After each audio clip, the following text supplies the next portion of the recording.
Hey, welcome back to the Experience Share. My name is Blake, and today I'm doing a deck profile over the deck I am taking to March of the Mortals. But before we dive into the deck profile, shout out to Drew from On the Play. Go check out his YouTube channel, description down below, for the stream of March of the Mortals. Drew's put so much time and effort into making this tournament possible. If you're like, Blake, what is March of the Mortals? March of the Mortals is a 64 player competitive sorcery event where we are playing for a one of one Truett Parish piece of art. And this is a deck that I ended up playing. So, this is a deck that really where it all started and came from was I was brewing around to try to figure out what beats the sorcerer aggro deck. And it's like if I couldn't beat them, I was planning on joining them. And then we were messing around with a few different decks. I was playing around with some Enchantress, and then we ended up wanting to test this Enchantress deck that had a really good matchup into Sorcerer Aggro, into a Death Speaker matchup. And then my friend PK Potato Knight, he's been helping me test quite a bit for this event, busted out this Death Speaker deck by Alex West, who took it 7-1 at Sorcery Con. And so I want to give a shout out to Alex West for the deck list, as well as PK Potato Knight for helping me test and get ready for this event. So you've seen a ton of Death Speaker content on this channel, and so it's no doubt that we are going to be starting off with the Death Speaker that has the tap, play, or draw a sight, but then you may cast one dead minion each turn and return it to the battlefield. So really what this helps you do is hit its Genesis effect, or hit the text on the card, which we'll show you here in a second with one of the minions. Doesn't necessarily have Genesis, but it has an effect whenever it enters the battlefield still. That can be quite powerful. And so we are starting off with the Death Speaker, and this deck I am calling Oops All Minions, because these are the only two spells that we're playing. We're playing a singular Pact with the Devil and a singular Browse. And you'll see once we get into the minions maybe why we're just playing these two. But Pact with the Devil, really strong card. We're playing Death Speaker, so we're going to be playing some minions that are spellcasters, like Apprentice Wizard, Grandmaster Wizard, that we can sacrifice to be able to draw cards with Pact of the Devil. So really strong, really powerful card. Browse, letting us look at the top 7 cards and picking one, putting it into our hand. Really strong effect.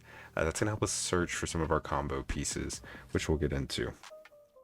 Next, we're going to go into our auras, and so we are playing a singular one of Jihad, and we're playing 3 summoning spheres. And this is really good because you're going to see that later on we're playing a lot of fire minions that we can use, and I'll show you some different ones and how they are able to combo with Jihad. But Jihad is basically a summoning sphere for fire minions that also gives a +1 power. Really, what I'm saying here by playing this though is I would play 4 summoning spheres if I could. However, since Jihad is a unique, I can only play 1. Summoning sphere is an exceptional, I can only play 3. That's why we're bringing these together and playing 3 summoning spheres and 1 Jihad. All right, then going over to our artifacts here, we're going to start off. We're actually only playing 2 colors this time. We're playing the air and fire, and so we're going to have the ruby core, the amethyst core, and the philosopher's stone. Really good cards to be able to help us ramp. This is a mana hungry deck, and so we will be looking to utilize as much mana as we possibly can, turn over turn, and the cores are a great way to be able to help. Now, this is more of a control deck where we're trying to take control of the board and then drop down a Nimbus Gen combo. And so in order to help us maintain our life total, we are going to be playing 2 Angel's Egg, which are so much better in practice than whenever I've kind of first read the card here. And so it has the effect at the end of each turn, the controller of Angel's Egg sight heals 1. So what this is saying is that on your opponent's turn, it ends. On your turn, it ends. You're gaining 2 life a turn. And this can really add up when you're playing a control deck that's able to really handle and slow down the amount of minions coming to the field.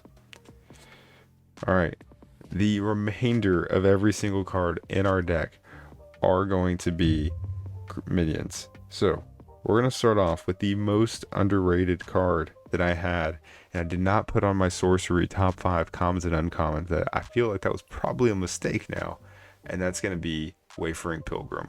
Whenever Wayfaring Pilgrim enters the corner of the realm for the first time, you may draw a card. Notice how it's a 2/1 single threshold. This is basically a land surveyor that lets you draw from either spell book. You can draw from your sites, you can draw from your spells, doesn't matter, and you can potentially draw multiple cards. I have walked a land surveyor down to the other corner to draw another card. So the main way that you're able to use this is when you're playing Deathspeaker, you're playing more conservative on your site placements anyways, and so you're using this to place it out on the side and then go ahead and slowly walking or placing it into the corner, and then you can cast it from your graveyard, putting it right back in the corner again, drawing another card. Alright, the next, not a shocker in the Deathspeaker deck, but we are playing the Highland Princess Genesis. Search your spellbook for an artifact that costs 1 or less, reveal it, put it into your hand. And so this is, well, we'll stick it right there next to our cores and Philosopher's Stone. That's exactly what she's going for. As probably that Philosopher's Stone, but then if we already have that one out, she's able to go grab one of the cores. Alright. Next we have the Highland Falconer Genesis. You may search your hand or spellbook for a beast with airborne, mana cost 2 or less, and summon it here, shuffle if needed.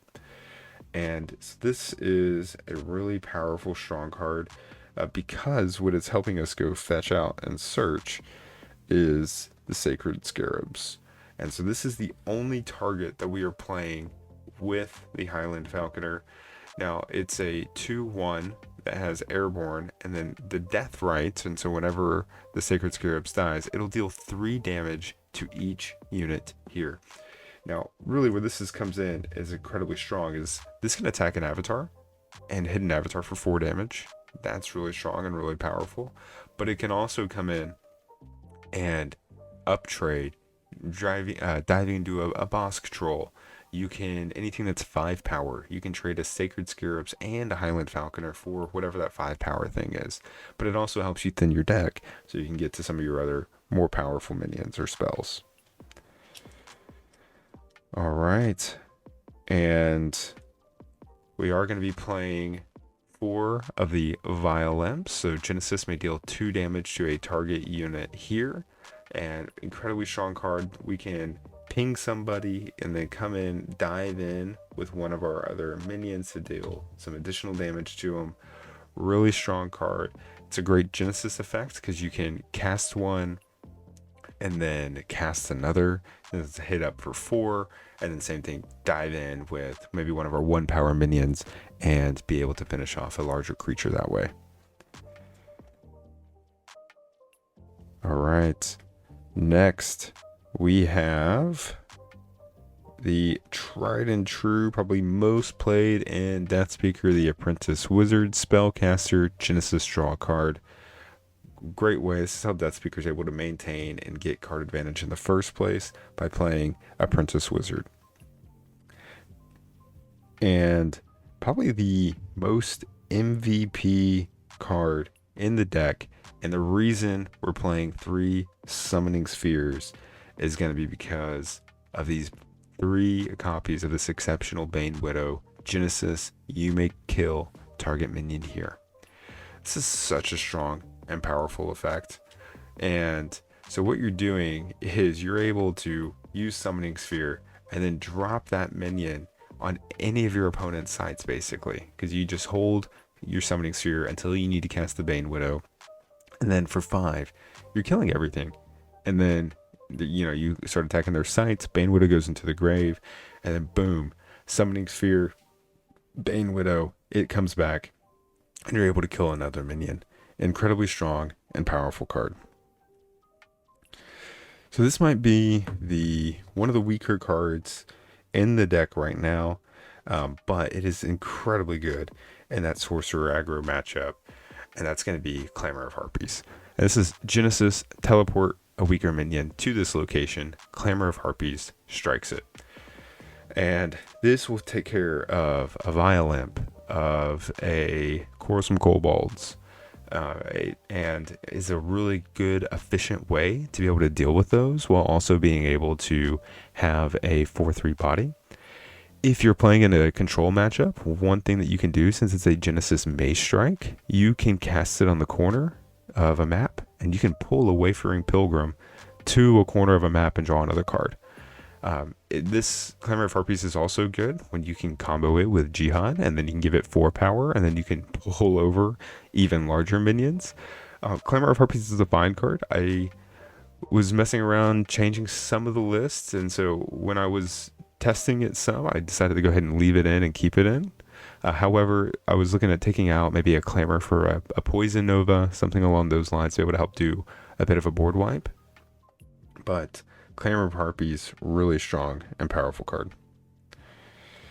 Next, we have the Grand Master Wizard. Genesis, draw 3 spells.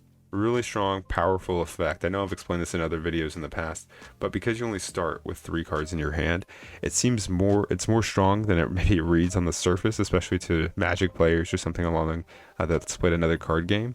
Because you start with 3 spells in your hand, this is really saying like Genesis draws 6 or 7 in Magic. And so really strong, powerful. It gives you a blocker as well. And when we go into the sites, you can see some of the combos that we can do. And this probably won't surprise anybody, but our combo finisher here is going to be the Nimbus Gen. And so it has Airborne, discard a spell, deal 3 damage to another random unit here. Pop this down on top of a Summoning Sphere, discard 7 cards, hit your opponent for 21 to put them on Death's Door. Really strong effect, very powerful. So for the most part, you don't have to discard 7 cards because you've been pinging them with Violimp. You've been attacking with Clamor of Harpies. There's enough ways to be able to get damage out. But still, you can discard 21 cards. And so typically what I'll do in this case is there's several times where I won't have necessarily... I won't play down the second Angel's Egg. I'll just go ahead and continue to gain a 1 life a turn. If I feel like I'm getting highly pressured, I'll put the second one down. Summoning Spheres, I cast them as needed, and so I'm trying to reserve as many resources in my hand as I can while maintaining the board state, and then we'll be able to discard there. And then last but not least, we have the Death Dealer. Genesis, kill all other minions. Really strong, powerful effect. Board wipe that resets the board and is a great addition to be able to maintain board control. So we're going to slide these minions and we're going to go over the sites that we're playing here.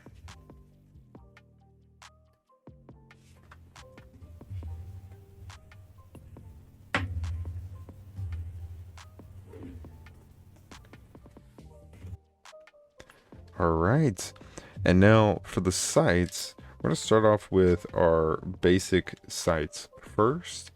And what we have is one of each of the towers. And these all have the Genesis effect, which is if this is the only tower you have in play, instead of 1 mana, it produces 2 mana this turn. And great way to be able to ramp, great way to give us the air threshold that we need. And so next we have 4 of the arid deserts, and so these have the Genesis effect, deal 1 damage to a nearby site. Really strong effect to be able to ping somebody for 1 and then maybe use a Violimp and be able to finish them off. I'm looking at you, Boss Control. Next, this is for the Avatar of Air matchup, is really mainly where it came in from. However, this is to help get rid of the fade combos that I've been seeing a lot lately, and this is Watchtower. So enemy units atop nearby sites permanently lose stealth, and this will prevent my opponent from being able to infiltrate some of my minions, but it'll also enable us to be able to play around Fade and not let Fade combo us. And so when I was testing this, that was one thing that I could see could get in the way if somebody was fading and then attacking with like a phase assassin, hitting you for 6 or 9 damage. That can add up quickly.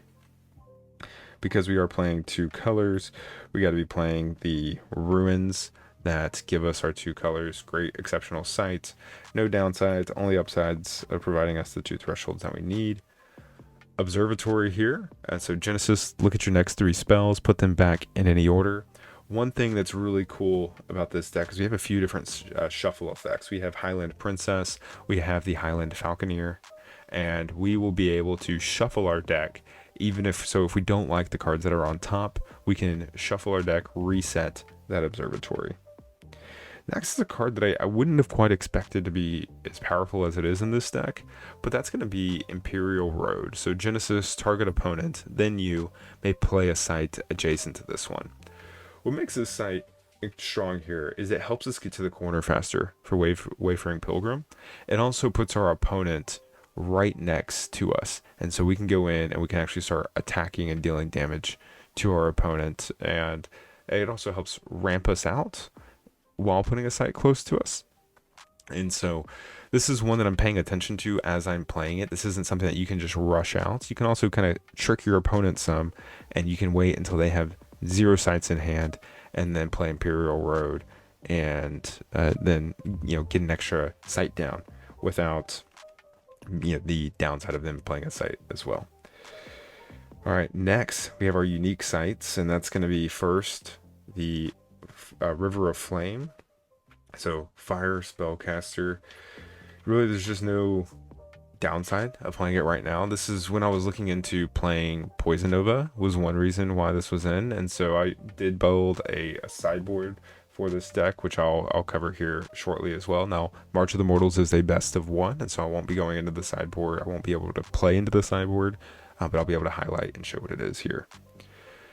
Next, we have Mount Vesuvius, which is sacrifice, then each unit nearby takes 3 damage. Now, this does include underground, so this can get rid of some pesky root spiders, which is something to pay attention to, because that can be a hard way, or a way your opponents can prevent you from being able to come in and kind of win the game, because they can put a root spider under their avatar, and that can make it challenging for us to be able to do the final damage here. But this is where Summoning Sphere, Jihad, things along those lines can help us summon Vile-Imps. We can still attack them through other ways as well. Alright, next we have Smokestacks of Na, and other sites lose all their abilities. All these sites, for the most part, have Genesis effects, or don't have abilities at all, where I can turn off almost all of these sites once they've been played, and I have very little downside, and I can turn off a Gnome Hollows. That's really the main what this is for, is I can turn off a Gnome Hollows, or I can stop maybe some pesky sites that my opponent's playing, but there's really hardly any downside for me in this deck, and so we're going to be playing the Smokestacks there. And probably the best site with all of our Genesis effects are going to be the Geistwood, and Geistwood has Genesis abilities here are also Death Rod abilities. Best combo in the game, being able to play a Grandmaster Wizard and then sacrifice it with Pact of the Devil just to cast, or just to draw another 3 cards on the Geistwood. So that's going to do it for our spells and sites. The sideboard probably has an opportunity to be upgraded as well. But in the sideboard right now, this is what kind of my early thoughts are, is that I would be playing 2 Hounds. And what this does is it has Airborne, Burrowing, Submerge, Voidwalk, other nearby enemies permanently lose stealth. And this is good because you can play it down on top of a root spider and bury it under the surface, and then you can go ahead and just kill the root spider. Root spider can't run away from you. So that's where Hounds comes in. If you're playing against an Earth deck with root spiders, that's going to be a good one to be able to play. In the control matchup, we have Magellan's Globe. Opponents' edges of the realms are connected, or opposite edges of the realms are connected. This is really good with pilgrims because you can play a pilgrim on this corner and then you can walk it up to the top corner, then walk it over to this corner, then walk it back down to this corner. And so in control matchups, you're able to draw quite a few more cards with the Magellan Globe. Talked about Poison Nova. Poison Nova, really strong card here. It has lethal, deal 1 damage to each other minion nearby. Because of all the spellcasters that we have and the River of Flame, we can cast it in that 9x9 grid and go ahead and finish off lots of our opponents that way and get a good 2-for-1, almost like an Earthquake or so and a fire.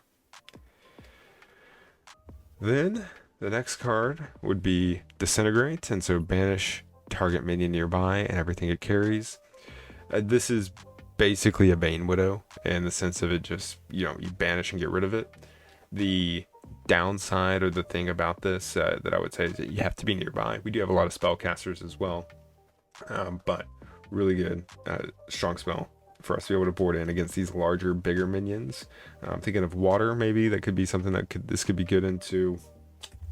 Something good, maybe it would be like a Avatar of Earth that has a lot of large 5-power minions, and this could be a great way to be able to remove those. And last but not least, we're going to be playing to disenchant in the sideboard to be able to destroy all auras, artifacts at target location up to 2 steps away. No reason not to. It's so good going against Enchantress, just an easy thing to be able to include. Maybe there's some sort of new combo deck and we want to be able to get rid of an artifact or an aura. You can cast it, you can get rid of cores and stones. Really strong, powerful card. This deck is so much stronger than I gave it credit for whenever I first saw this list. And I would just encourage you, if you're like, hey, I don't understand why this card is in here, give it a shot, give it a try, play this deck out and see what it does for you. I just want to give a huge shout out to, once again, PK Potato Knight for helping me test and playtest, get ready for the March of the Mortals tournament. Shout out to Alex West, who is the creator and founder of this deck to the best of my knowledge, and he also took time to be able to talk to me and send me a few Discord messages. We were going back and forth iterating on this deck to get it ready for March of the Mortals. So thank you all so much for watching. I hope you have a great rest of your day. Take care.